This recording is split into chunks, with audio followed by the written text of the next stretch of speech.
अस्सलामुअलैकुम वरहमतुल्लाहि वबरकातुहू।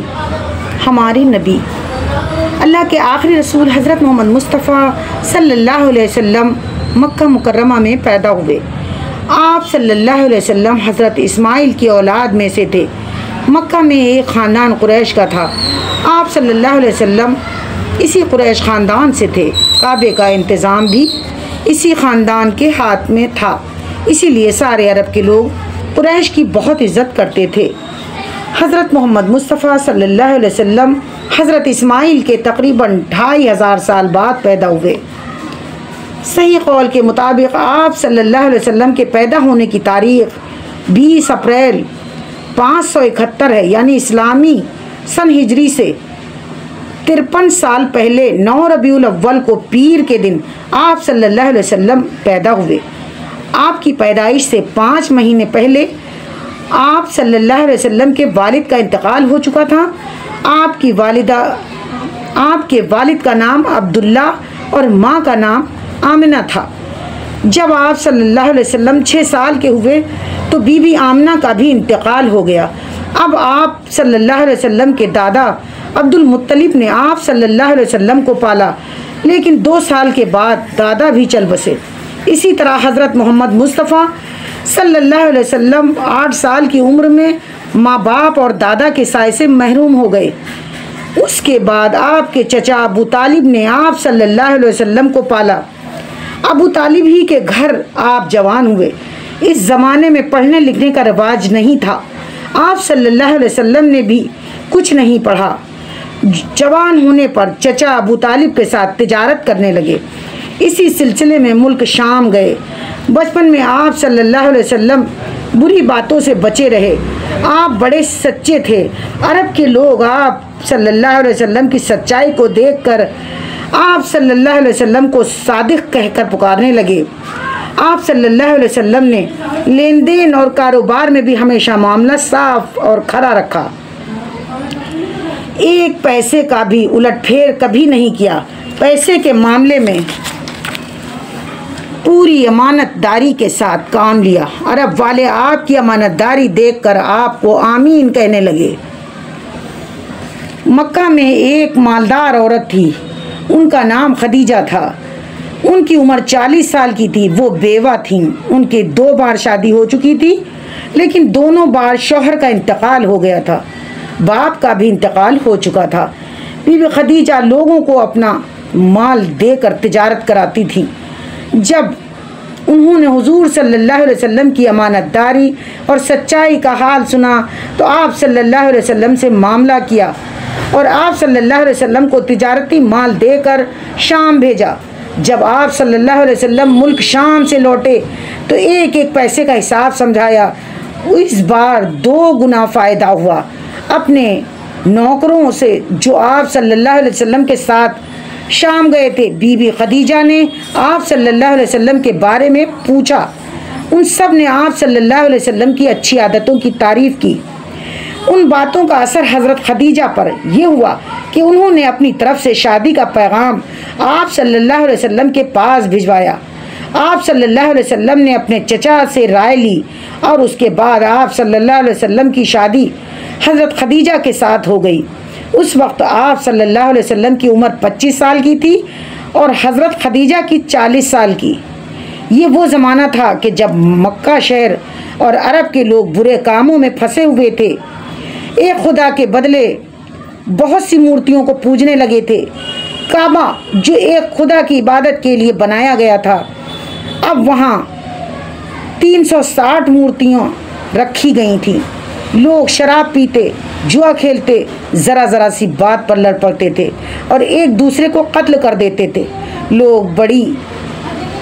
लोग लड़की के पैदा होने को बुरा समझते थे। बहुत से लोग तो लड़कियों को पैदा होते ही मार देते थे या ज़मीन में ज़िंदा दफन कर देते थे। मक्का के पास एक पहाड़ है, उसमें एक गार है जिसका नाम हिरा है। आप सल्लल्लाहु अलैहि वसल्लम अक्सर उस गार में चले जाते और कई दिन उसमें रहते थे। गौर व फिक्र में वक्त गुजारते और अल्लाह को याद करते। जब आप सल्लल्लाहु अलैहि वसल्लम 40 साल के हुए तो एक रात जब आप सल्लल्लाहु अलैहि वसल्लम गार हिरा में इबादत में मसरूफ़ थे, अल्लाह ताला ने अपने सबसे बड़े और बुज़ुर्ग फरिश्ते हज़रत जिब्राइल के ज़रिए अपना पैगाम पहुँचाया। हज़रत जिब्राइल ने आप सल्लल्लाहु अलैहि वसल्लम को नबी होने की खुशखबरी दी। नबी होने के साथ ही आप सल्लल्लाहु अलैहि वसल्लम पर कुरान उतरना शुरू हो गया। आप सल्लल्लाहु अलैहि वसल्लम कुरान लोगों को सुनाने लगे, अल्लाह का हुक्म समझाने लगे, बुतों की पूजा से रोकने लगे। आप सल्लल्लाहु अलैहि वसल्लम ने लोगों को बुरी बातों से टोका और अच्छे काम करने को कहा। आप सल्लल्लाहु अलैहि वसल्लम की बीवी हज़रत खदीजा, आप सल्लल्लाहु अलैहि वसल्लम के चचेरे भाई हज़रत अली और आप सल्लल्लाहु अलैहि वसल्लम के दोस्त हज़रत अबू बकर सिद्दीक़ ने आपको नबी मान लिया और मुसलमान हो गए और आप सल्लल्लाहु अलैहि वसल्लम के साथ मिलकर अल्लाह के हुक्मों को फैलाने लगे।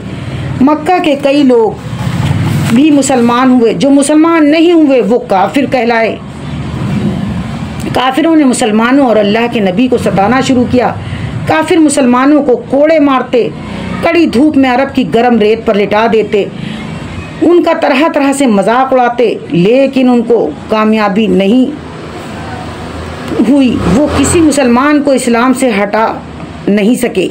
मक्का में इस्लाम की तबलीग का काम 13 साल तक होता रहा। काफिर अल्लाह के नबी और मुसलमानों को सताते रहे। अब अल्लाह की तरफ से हिजरत का हुक्म हुआ। उस हुक्म के मुताबिक नबी सल्लल्लाहु अलैहि वसल्लम ने मुसलमानों से कहा कि वो मदीना चले जाएं। वहाँ के बहुत से लोगों ने आकर इस्लाम कबूल कर लिया था और मदीना चलने के लिए हुजूर सल्लल्लाहु अलैहि वसल्लम से बार बार कहते थे। जब सारे मुसलमान मदीना चले गए तो हुजूर सल्लल्लाहु अलैहि वसल्लम ने भी जाने का इरादा किया। काफिरों को मुसलमानों का मदीना जाना अच्छा नहीं लगा। उन्होंने अल्लाह के नबी को कत्ल करने का मंसूबा बना लिया। दिन और तारीख भी मुकर्रर कर ली। एक रात घर को घेर लिया, लेकिन अल्लाह के हुक्म से उसी रात हुजूर सल्लल्लाहु अलैहि वसल्लम घर से इस तरह निकले कोई आपको देख नहीं सका। सुबह को हाल मालूम हुआ तो हुजूर सल्लल्लाहु अलैहि वसल्लम का पीछा किया, लेकिन नहीं पा सके। हुजूर सल्लल्लाहु अलैहि वसल्लम से घर से निकलकर हज़रत अबू बकर के घर आए, उनको साथ लिया। 3 दिन पहाड़ के गार में छुपे रहे। इस गार को गारे सोर कहते हैं। उसके बाद मदीना चले गए। मदीना वालों ने आप सल्लल्लाहु अलैहि वसल्लम का इस्तकबाल धूमधाम से किया। आप सल्लल्लाहु अलैहि वसल्लम मदीना पहुँचे। मदीना वालों ने हुजूर का बड़ा साथ दिया। तकरीबन सारे के सारे मुसलमान हो गए। ये बात मक्का वालों को पसंद नहीं आई। मक्का वालों ने एक बड़ा लश्कर लेकर मदीने पर हमला कर दिया, लेकिन निहत्ते मुसलमानों से बुरी तरह हारे। मुसलमान कम थे, लेकिन उन्होंने मक्के वालों के छक्के छुड़ा दिए और उन्हें नाकाम वापसी होना पड़ा। इन लड़ाइयों में पहली लड़ाई ग़ज़वा बदर, दूसरी ग़ज़वा वाहिद, तीसरी ग़ज़वा खंदक कहलाई। अरबी ज़बान में ग़ज़वा इस लड़ाई को कहा गया जिसमें नबी खुद शरीक हुए। ग़ज़वा बदर में 313 मुसलमानों ने 1000 हथियार बंद काफिरों को हराया। ग़ज़वा वाहिद में 700 मुसलमानों ने 3000 काफिरों का मुकाबला किया। ग़ज़वा खंदक में काफिरों का 10,000 का लश्कर बड़े ही सामान के साथ चढ़ आया। इस लड़ाई में नबी करीम सल्लल्लाहु अलैहि वसल्लम ने शहर को बचाने के लिए उसके चारों तरफ खंदक खुदवाई। काफिर बहुत दिनों तक डेरा डाले पड़े रहे। आखिर बड़ी आंधी में उनका सब कुछ तहस नहस हो गया।